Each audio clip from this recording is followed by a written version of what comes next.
splashing. Paranoid after Murder Mountain. I sit back down and light up another cigarette. New Yorker asks me what's up. Thought I heard a struggle down there.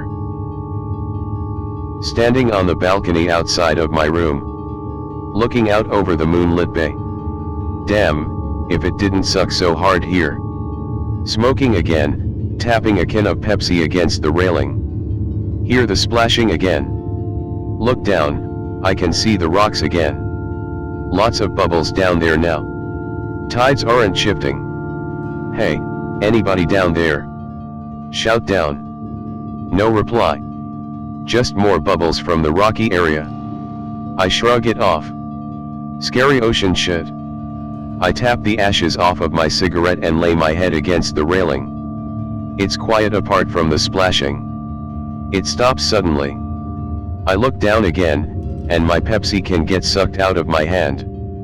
I'm on the 3rd floor, mind you. Swoop. Down into the bubbles.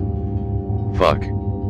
I throw my cigarette after it and turn away from the railing. The splashing starts again, and my Pepsi can is smacking against the rocks. The smacking gets rhythmic. Tap tap tap, pause pause pause, tap tap tap, pause pause pause. I go down to put an end to the noise. There's a rocky beach down there under the deck, and I climb down to get the Pepsi can. Why the fuck am I doing this? Oh yeah, too paranoid to listen to ghosts tap the can all night. I lean out the rocks and grab the can. I pull it up out of the water, and dump the sea water out of it. I climb back up from the beach and toss the can in the trash nearest to where I climbed up from. As soon as the can hits the bottom of the barrel, hear a boat rub up against the dock. Shit, fuck, it's gonna eat me. I spin around with my fists up, like I'm gonna punch the kraken or something. Oh, it's just a boat. This is God telling me to stop smoking. I set my hand down on one of the pylons that poke up from the dock supports, and I discover my cigarette is under my hand. Huh, lucky me. The ash broke off, so light it up again and look at the boat rubbing on the dock. A cabin cruiser, the name on the ass end is Sea Toy. Sea Toy rubs up against the dock again and again as I'm smoking. I step off the pylon dock and onto the floating dock. I grab Sea Toy's rope and wrap it around one of the weird bow tie thingies. It stops rubbing. Finally. I turn around and there's another cigarette on the pylon above. I still have mine. Ha, okay, time for bed. I rush up the gangway to the pylon dock and throw my cigarette over the edge. Get to the room. Lock the door. Nope nope nope. Too much lactose. You're having visions. I pull the shades over the glass door that leads to the balcony. Early in the morning, wake up to find that the curtains are knocked off the railings and the glass door is wide open. Oh God, it knows where I sleep. I fix everything as best as I can, and lock the balcony door this time. The family and I explore Eastport for a while, before they rent a sailboat and go off pretending to be pirates. At the hotel, the New Yorker says he heard me last night. I tell him what happened and he laughs at me, and offers to buy me breakfast. We have breakfast, his wife nags him to go sailing. I guess they sailed up here. My face when he owns Sea Toy. I spend the morning sipping Pepsi and texting a friend back home about what's going on. The splashing starts again. I ignore it and go inside to again find my room messed up. The housekeepers say it's not them. When Dad, Mom, and kids get back, I ask if there's a room at the B&B. I stay with them for the rest of the weekend. But it gets better. Holy fuck, does it go off the rails next. At the Eastport Inn, the owners have hired a medium to entertain the guests tonight. Springtime spooky shit? WTF. So I hang out with Dad in the back of the den while the family and a couple of newlyweds get right in on the action. This gypsy-looking woman comes into the room, and the owners shut the lights off and light candles. Here we go. Dad and I have to shut off our phones, makes the ghosts mad. Sure. We both watch as this lady starts walking around the room waving her hand over people's heads. She says some superficial stuff about the kids, and the newlyweds. Tells mom that dad thinks she's pretty.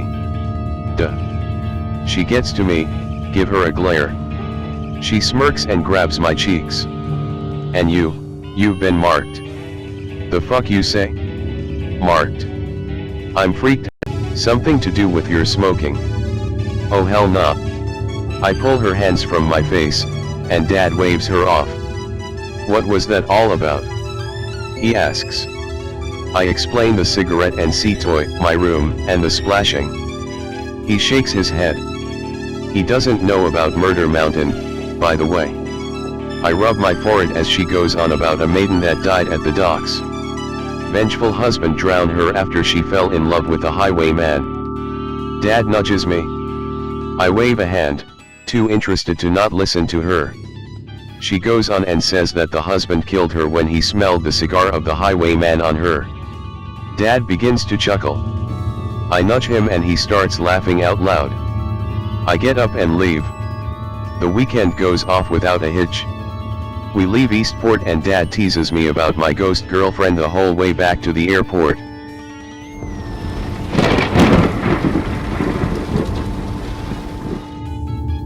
So, this is from over the winter. December.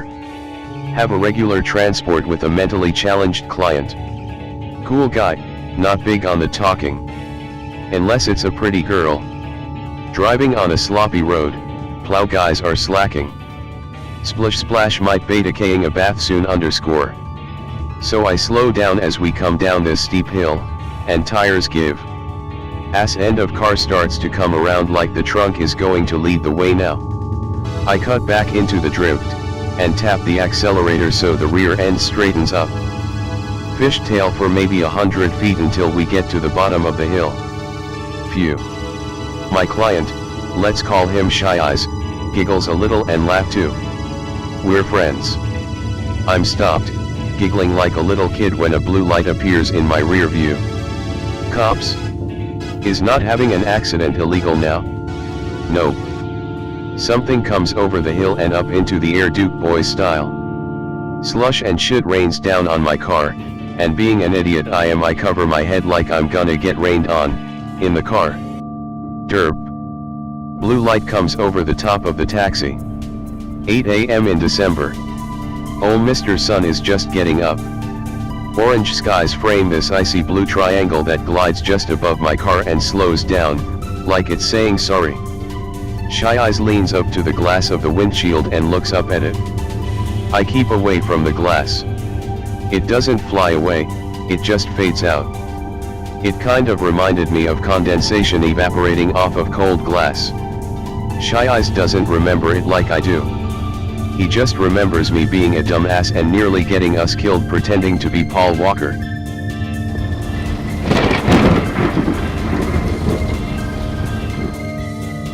I should sign these. Sincerely, the unluckiest bastard in Maine. A couple weeks after Burger Baron's last phone call. Off duty, downstate for a jazz festival. Come across a guy pissing on a building. Classy. Walk by him and under a catwalk that connects two banks together or some Richie rich shit underscore. I stop under the catwalk as I spot a dog walking up the street. 1 a.m. Saturday. On that side of town, I guess. Pull my hands out of my pockets and clap for the dog to come to me. The dog stands there, under the street lamp's light looking at something on the other side of the street. Its ears twitch occasionally like he's hearing something. I approach cautiously, maybe he's tracked a raccoon. The dog's head lowers as I get closer, but it's not looking at me. I step up to the dog. It jumps a little once it realizes I'm so close. Dog snaps back to what was looking at. There's this bat thing resting on a brick wall. Like full on attached to it. I place my hand on the dog's head, gently massaging his head. Easy, it's just another animal. Dog bolts off suddenly. I watch it run off into the darkness and turn back to the bat thing. Its wings spread and holy shit it's huge. I'm looking at a bald eagle-sized bat thing. It crawls a little higher on the wall, ignoring me I guess as it heads toward an open window. What? I'm stunned, it's huge, and it's headed for that window. I pick up a rock from the road and toss it into the trash cans. It makes a big rock hitting metal noise. The bat thing falls off the wall and into the trash, tearing it to shit underscore. I hear it snorting and tearing at things as it goes after the rock. Well, leaving now. I take off the same way the dog did. Homeless guy tells me it's lived here for a few months since warm weather came. The homeless avoid it? I ask him why. Says some crazy guy shit about how it steals souls or something. Ask him how that works. He asks for money. Nice. I hand him a 20 and he stuffs it into his underwear. Ugh. He tells me it comes to them in their dreams and that a couple of his friends have died after saying they'd seen it in their dreams. I sit down next to him and think for a minute. He tells me the homeless call it dream catcher. Really? That's the best you've got? I ask him why that name. You got a better name? Nope. Dream catcher it is then. I get up and offer to buy him coffee, but he's content with the 20 and draws his legs under himself. I leave him and the city I was visiting. Haven't heard of Dreamcatcher again.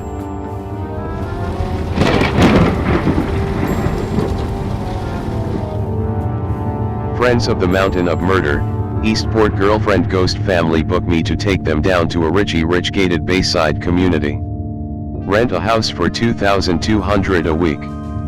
What a deal. Fuck my life. Fancy new Escalade in the middle of a tourist community. Out-of-staters everywhere. It's cool, I'm from here, I speak the language. Brought wife and husband here.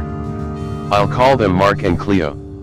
Mark and Cleo rented a house, and wanted me to stay in town because there's no taxi for at least an hour. Mother-in-law's house out back. I'm hanging out by the waterfront, talking to an old flame. The fog has rolled in, and the lights along the dock are making shapes out of the fog bank. Looks cool. In the distance see a white light, like a flashlight, out over the water bobbing up and down. The lighthouse about a mile away starts sounding off a warning to boats. Fog horns are loud. Fog horns a mile away are deafening. Hang on, fog horn. I put my hand over the phone, watching that light. Looks like a rowboat with a headlight. Shitty time to come in from the island bucko. The horn fades, and I pick up the phone again. So how are the kids? We talk for a bit and I watch that light. The waves are crashing because the tide is going out. Still that light doesn't move except to bob up and down on the waves. Hey, I think there's a boat stuck. I'll call you back. I hang up and put the phone in my pocket before heading out onto the foggy dock. The light seems to be sitting at the end, but it's too far out to be tethered. I step out to the end of the dock, at least where it feels like the end, too foggy to tell. I grab onto the railing, and a lamppost just to make sure I don't take a dip. Hey. Are you okay? I shout into the fog.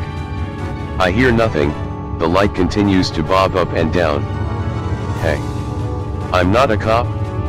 Just tell me you're alright. No reply. The light just sits there in the fog.